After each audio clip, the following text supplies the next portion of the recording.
Mesdames, Messieurs, le candidat Patrice Talon a dans son projet de société annoncé de grandes réformes en vue d'un processus de décentralisation plus efficient, lequel processus de décentralisation amorcé au Bénin depuis 2003. Alors aujourd'hui, chef d'État pour un deuxième mandat, au détour d'une rencontre avec les maires des communes du Bénin, il leur a été présenté les propositions de son gouvernement. Pour en parler, Franck Kinivan sur ce plateau, spécialiste des questions de décentralisation et de gouvernance locale et également promoteur du site lemondelocal.com. Bonjour et bienvenue. Bonjour, merci pour l'invitation. Alors, à chaud, que pensez-vous des propositions faites par le gouvernement pour améliorer le processus de décentralisation au Bénin? Je pense que globalement, les propositions du gouvernement peuvent véritablement contribuer à régler les faiblesses qu'on a pu observer au niveau des collectivités territoriales depuis 2003, comme vous avez si bien indiqué. Je pense qu'aujourd'hui, nous sommes dans un contexte où il y a véritablement un certain nombre de problèmes à résoudre pour que les collectivités territoriales puissent prendre leur envol. Je pense notamment à la question de politisation de l'administration communale, je pense à la question de ressources humaines, je pense à la question de ressources financières, je pense aussi à la question de la participation citoyenne, de la reddition des comptes, globalement de la démocratie locale. Donc aujourd'hui, il faut que les collectivités territoriales, les populations puissent avoir les dividendes de la décentralisation. Et je pense que les réformes proposées, à quelques aménagements près, peuvent véritablement impulser une nouvelle dynamique aux collectivités territoriales du Bénin. Lorsque vous parlez de réformes proposées, est-ce qu'on pourrait en citer quelques-unes qui sont vraiment fondamentales dans ce que propose le gouvernement aujourd'hui? Oui, je pense qu'il y a 6 axes majeurs Oui. de réformes qu'il faut indiquer. Premièrement, il y a la réforme, la séparation des fonctions politiques, donc des fonctions de délibération, avec les fonctions administratives et techniques. Je pense que, premièrement, il y a le renforcement du conseil communal ou municipal. Ensuite, il y a la création d'un nouvel organe de délibération, le conseil de supervision, qui permet quand même aux maires d'avoir une mainmise, enfin un droit de regard sur la gestion au niveau du secrétaire exécutif.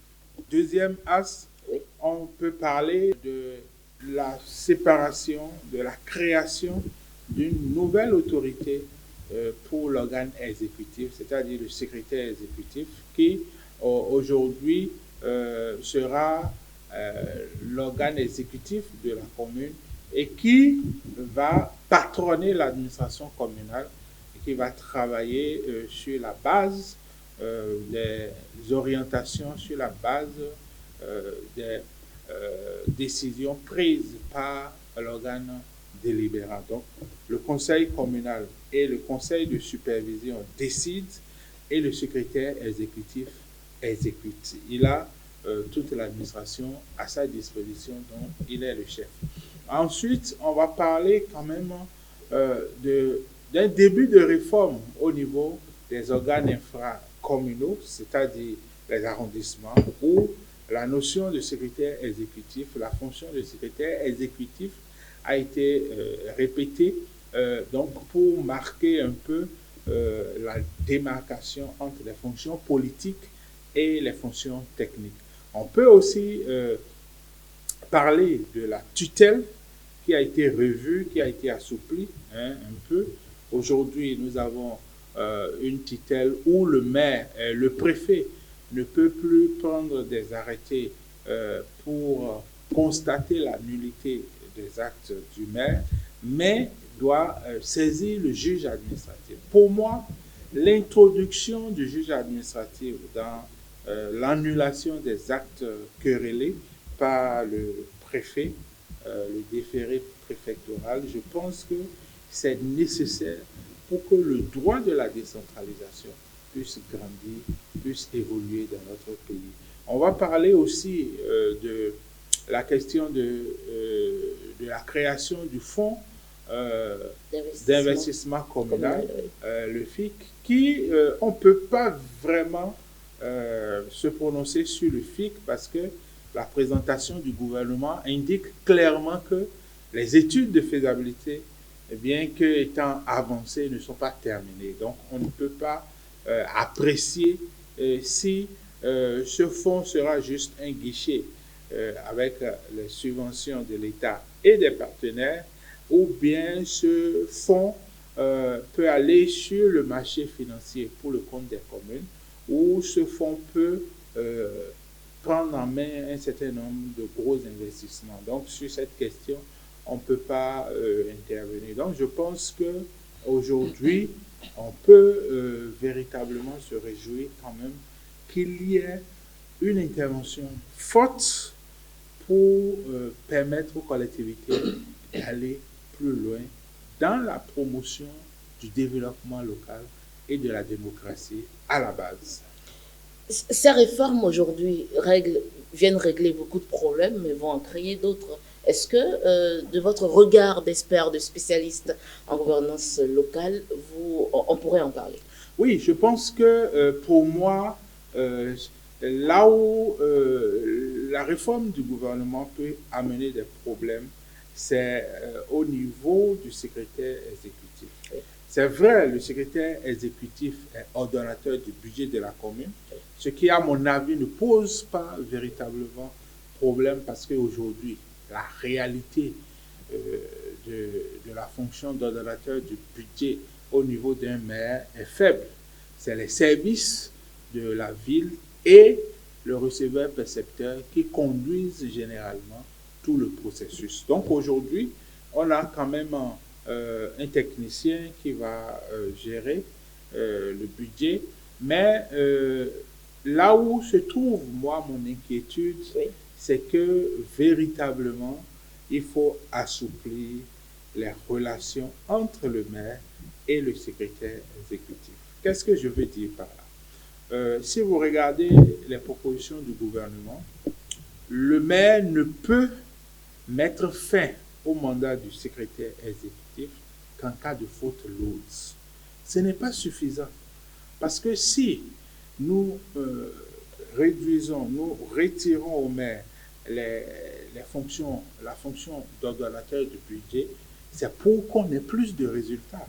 Et donc, il faut envisager un mécanisme d'évaluation du secrétaire exécutif pour que, si les résultats ne sont pas au rendez-vous, que le maire puisse mettre fin à son mandat. Deuxièmement, je pense que le mandat du secrétaire exécutif est trop long. C'est un mandat de 6 ans qui dépasse même le mandat celui de l'élu. Et donc, il faut... l'idée du gouvernement, c'est de dire il faut stabiliser un haut cadre et le protéger de toutes les influences possibles pour qu'il soit objectif, pour qu'il prenne les décisions courageuses et qu'il conduise les réformes à terme. Mais je pense qu'il ne peut pas avoir deux capitaines dans un bateau.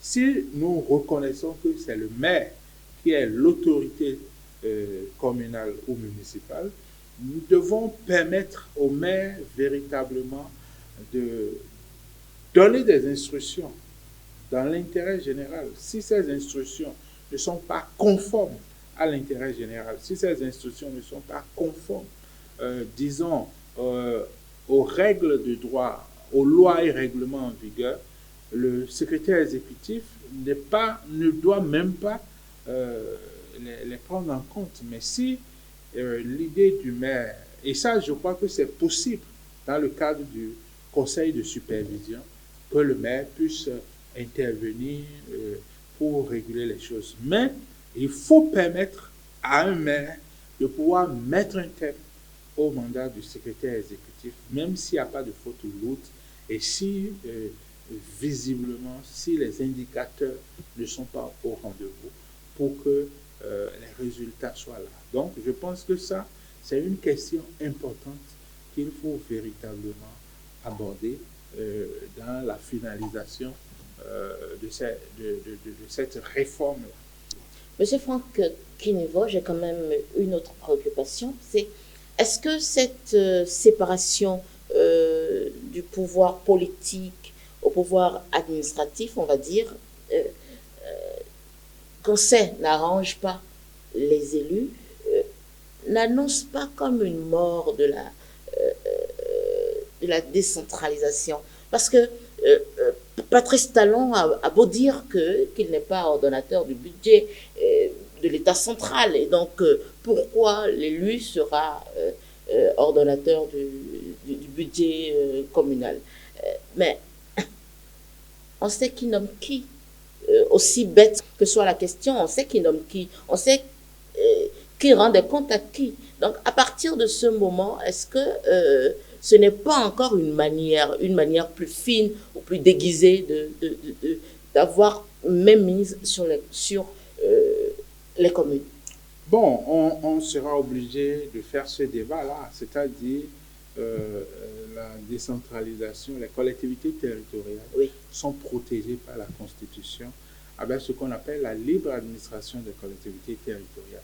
C'est un principe qui est énoncé dans notre Constitution qui dit clairement que les collectivités territoriales s'administrent librement par des organes élus dans les conditions prévues par la loi. Je pense que la nomination en elle-même n'est pas un problème.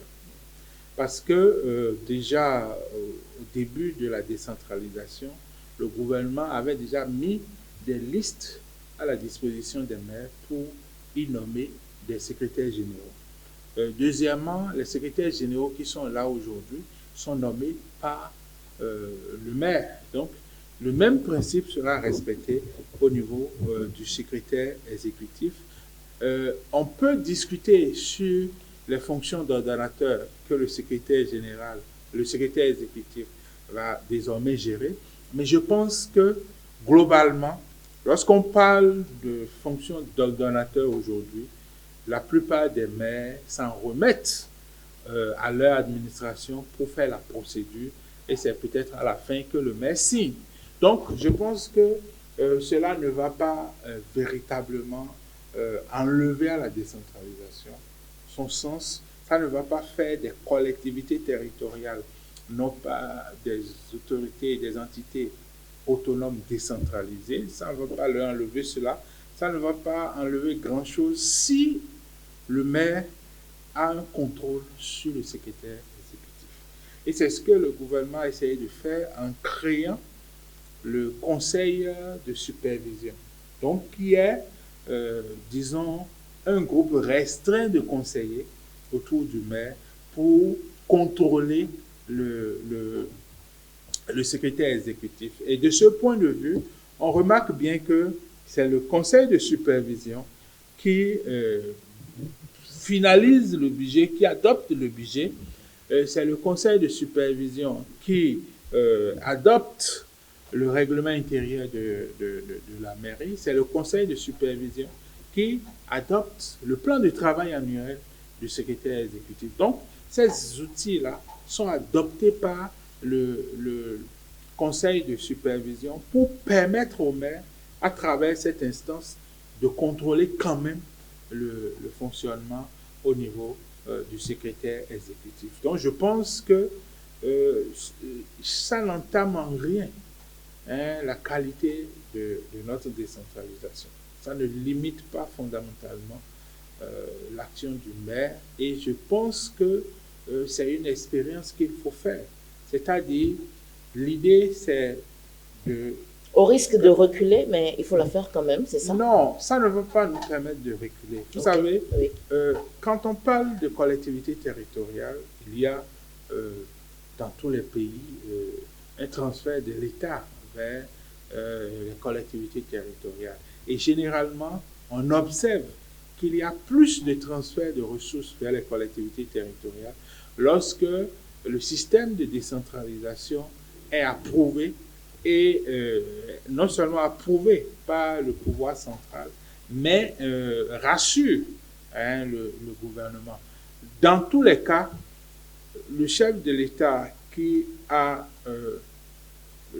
entre ses mains les politiques publiques, peut donner des orientations aux collectivités territoriales pour peu que cela ne viole pas la Constitution. Parce que nous parlons d'une loi, c'est le Code général des collectivités territoriales, c'est les grandes lignes du Code général des collectivités territoriales qui est en train d'être amorcé à travers cette réforme. Donc, tant que c'est une loi qui va passer devant le juge constitutionnel, si le juge constitutionnel estime que le principe de libre administration des collectivités territoriales est violé par cette loi, en principe, le juge constitutionnel doit censurer cette disposition contraire à la Constitution. Vous avez d'autres points? Oui, je pense aussi que au niveau des grandes villes, au niveau des communes à statut particulier, aujourd'hui nous en avons 4,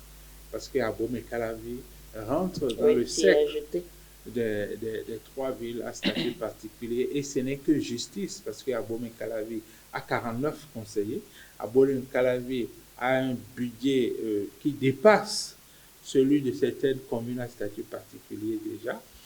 Abomey-Calavi fait beaucoup d'efforts et c'est une population quand même qui, normalement, selon les prévisions de l'INSA, devrait avoir dépassé la population de Cotonou. Donc, c'est l'une des 2 plus grandes villes en termes de démographie au Bénin. Et donc, c'est normal que Abomey-Calavi aujourd'hui soit une commune à statut particulier. Mais ce que je pense, c'est qu'au niveau des communes à statut particulier, il faut améliorer le fonctionnement des arrondissements. Je ne sais pas si c'est opportun de leur donner. Est-ce que l'État aujourd'hui a les moyens de pouvoir le faire? Oui, vous savez, l'idée de la décentralisation, c'est que plus le territoire est réduit, plus nous avons moins de population à la charge d'une administration locale, plus c'est efficace. Et donc, c'est de faire du maire des villes à statut particulier des super maires qui gèrent l'ensemble du territoire, mais qui permettent aussi aux maires d'arrondissement d'avoir un certain nombre de compétences qui, c'est-à-dire les questions de loisirs, les questions d'économie locale, les questions d'emploi, les questions de proximité, hein, les salles de classe, les centres de santé qui sont de leurs compétences et autres, on peut permettre quand même aux arrondissements d'intervenir sur ces questions-là. La troisième chose, c'est que aujourd'hui, la réforme du gouvernement a annoncé l'amélioration de la gouvernance locale, l'amélioration de la démocratie locale, l'amélioration de la reddition de comptes, mais on n'a pas vu la déclinaison. C'est-à-dire comment est-ce qu'on améliore la reddition des comptes dans nos communes? Comment est-ce qu'on améliore la démocratie dans nos communes? Vous voyez, aujourd'hui, les outils existent, mais ces outils, même en matière de participation citoyenne, la plupart des outils que nous avons ont été initiés après les lois de la décentralisation, les lois de 1999, hein, qui ne prévoyaient pas vraiment, à part la possibilité d'assister aux sessions et autres, c'est par décret, par des guides, par des chartes qu'on a amélioré la participation citoyenne. Donc je pense qu'il est important aujourd'hui pour le gouvernement d'insérer ces outils-là dans la loi pour qu'on puisse véritablement travailler pour la démocratie, la reddition des comptes, la participation citoyenne. Je pense aussi, hein, quand vous regardez la proposition du gouvernement, il est difficile d'apprécier totalement ce qui a été annoncé parce qu'il faut le projet de loi. C'est quand on aura le projet de loi qu'on verra véritablement clair là où le gouvernement veut aller. Mais je pense qu'aujourd'hui, on a des éléments quand même qui nous permettent aujourd'hui de dire que si on peut véritablement améliorer ces points-là, on va faire un grand bond dans la décentralisation. Dernier point que je voudrais aborder, c'est véritablement le personnel des communes.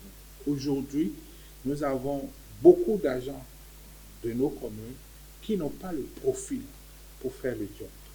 Et donc, non seulement les communes ne peuvent pas se séparer de ces personnes, mais en même temps qu'on va vouloir qu'elles recrutent des personnes ayant le profil, elles vont payer les nouvelles personnes recrutées et continuer par payer le personnel qui est là, qui n'a pas le profil.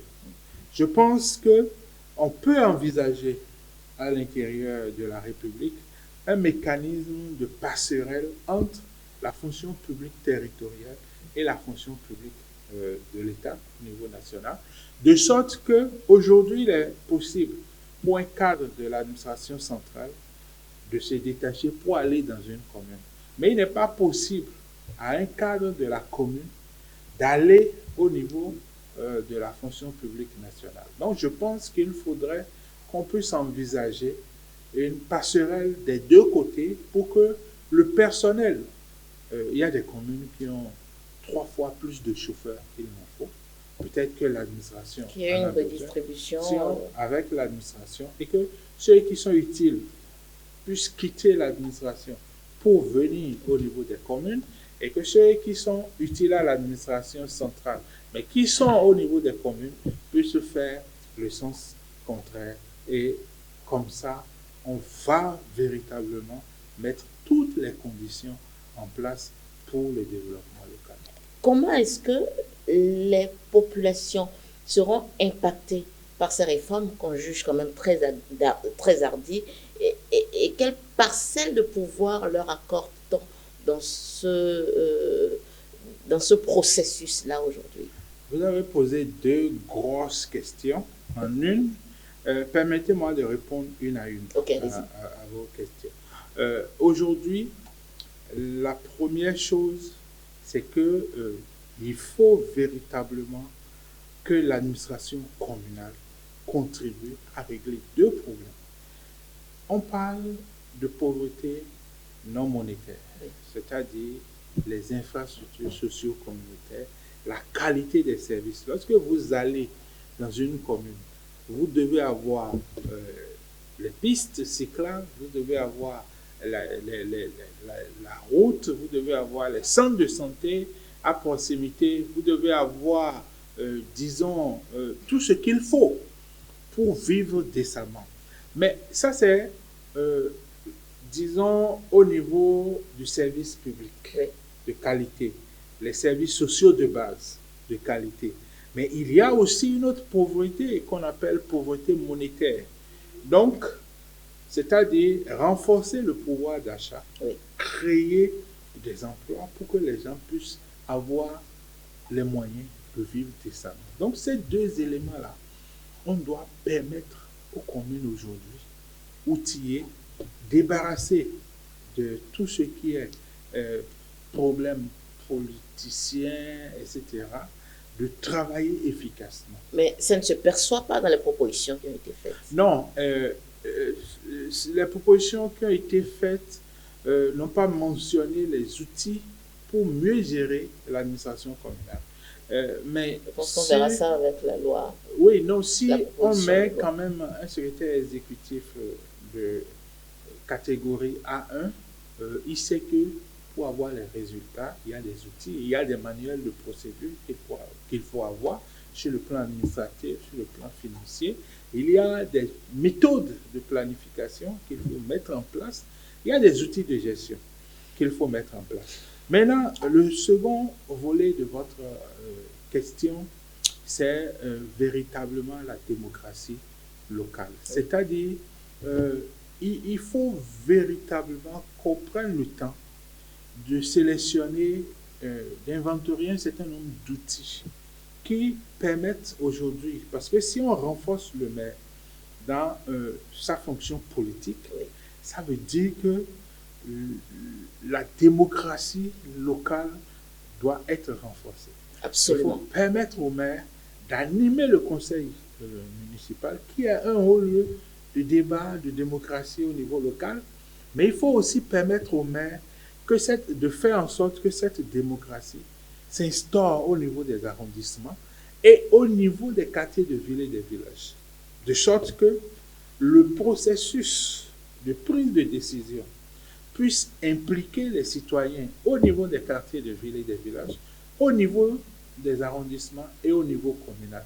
Donc, il y a un travail de promotion de la démocratie qu'on doit développer dans ce qui sera proposé comme test de l'eau. Nous allons finir cette émission par deux petites questions. C'est une chose est clairement établie, c'est l'opportunité aujourd'hui de ces réformes pour le processus de décentralisation.